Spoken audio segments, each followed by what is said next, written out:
بسم اللہ الرحمن الرحیم۔ چودھری عامر شہزاد ایڈوکیٹ میں آپ سے مخاطب ہوں،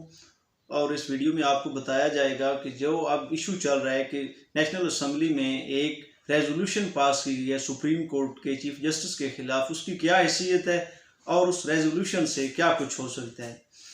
تو سب سے پہلی بات تو یہ ہے کہ چیف جسٹس آف پاکستان آئین پاکستان کے مطابق جو اس کی ذمہ داری ہے وہ ایسے طریقے سے انجام دے رہے ہیں۔ یہ ہمارے پاکستان کے اندر ایک روایت چلی آ رہی ہے کہ کوئی بھی پارٹی جو فیصلہ ان کے خلاف آتا ہے وہ کبھی بھی منظور نہیں کرتی، اور جو ان کے حق میں آتا ہے اس کی گن گاتے ہیں۔ یہ کیونکہ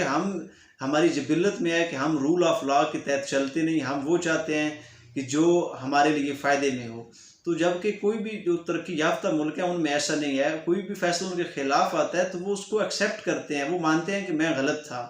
یا کوئی ناگہانی میں مجھ سے غلطی ہو گئی تھی۔ اور پاکستان کے اندر بالکل اس کے برعکس کلچر ہے، یہاں کوئی فیصلہ مرضی کے مطابق نہ آئے تو بالکل دنگا فساد کیا جاتا ہے۔ سپریم کورٹ کی جو ججز صاحبان ہیں انہوں نے بہت اچھا فیصلہ الیکشن کے بارے میں دیا تھا، وہ تو آئین کو پروٹیکٹ کرنے کی ذمہ داری ہے جو انہوں نے احسن طریقے سے اپنی انجام دی ہے۔ باقی رہے گی ریزولوشن کی بات، تو ریزولوشن کی کوئی ویلیو نہیں۔ سپریم کورٹ کے کسی جج کے خلاف ایک نہیں 10 ریزولوشن آ جائیں، نہ تو وہ ان کو جو فیصلہ ہے اس کو چینج کر سکتے ہیں، اور یہ بھی جو ممبر نیشنل اسمبلی ہیں ان کے اوپر بائنڈنگ ہے کہ کوئی بھی ڈیسیژن وہ آن دی فلور ڈسکس نہیں کر سکتے۔ جو فیصلہ عدالت کا ہوگا وہ عدالت کے اگر انہوں نے خلاف جانا ہے تو وہ کوئی ریویو پٹیشن فائل کر سکتے ہیں، لیکن آن دا فلور آف اسمبلی وہاں پر کوئی بھی ڈیسیژن ڈسکس نہیں کر سکتے، جو کہ یہ ممبران اسمبلی جو ہیں وہ پچھلے 3-4 دن سے یہی کام کر رہے ہیں اور کوئی کام نہیں کر رہے۔ باقی بات رہی یہاں تک کہ جو الزام لگایا جا رہا ہے ججز صاحبان کے متعلق، تو وہ ایک آئین کے اندر پورا پروسیجر ہے کہ آپ کوئی جج دیکھتے ہیں کہ وہ کسی غیر اخلاقی حرکت کا مرتکب ہو گیا ہے تو آپ نے اس کو گھر کس طرح کا بھیجنا ہے، وہ ایک پروسیجر ہے، وہ پروسیجر اڈاپٹ کریں اگر آپ کے پاس حقائق ہیں، آپ سچائی پر مبنی ہیں۔ ریزولوشن کے ذریعے نہ تو کوئی جج گھر جاتے ہیں، نہ کوئی ججز کے کام کے اوپر اثر انداز ہونے کی یہ ریزولوشن وجہ بن سکتی ہے۔ وہ تو فیصلے آئین کے مطابق آتے رہیں گے، یہ ریزولوشن نئی بنا کر دیتے رہیں کسی جج کے خلاف، تو مجھے نہیں لگتا کہ کوئی جج بھی اس ریزولوشن کا اثر لے، کیونکہ یہ حکومتیں آتی جاتی رہتی ہیں۔ سپریم کورٹ ایک سپریم اور عدلیہ آزاد جس کا ہم نعرہ لگاتے ہیں وہ تقریباً آزاد ہو چکی ہے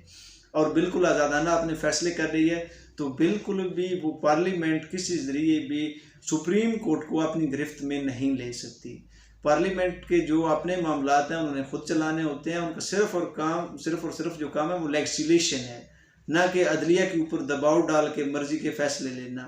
اور جو ان کا بالکل آئینی ذمہ داری ہے وہ اس سے قاصر ہیں کہ آئین کیسے بنانا ہے، امینڈمنٹ کیسے کرنی ہے، یا کوئی قانون موقع کی ضرورت کے مطابق چاہیے تو وہ کیسے بنانا ہے، یا کسی قانون میں کوئی امینڈمنٹ کرنی ہے وہ کیسے کرنی ہے۔ وہ بھی ایک روایتاً طریقہ کار چلا آ رہا ہے، وہ وہاں پر جو بھی لا نوئنگ شخص بیٹھے ہیں وہ جس طرح سجیسٹ کرتے ہیں ایسے ہو جاتا ہے، جبکہ جو ذمہ داری ہے وہ ادا نہیں کر رہے۔ سپریم کورٹ کے خلاف وہ جو چیکڑ یہ اچھال رہے ہیں اس کا کوئی فائدہ نہیں، ریزولوشن کا کوئی فائدہ نہیں۔ سپریم کورٹ اپنے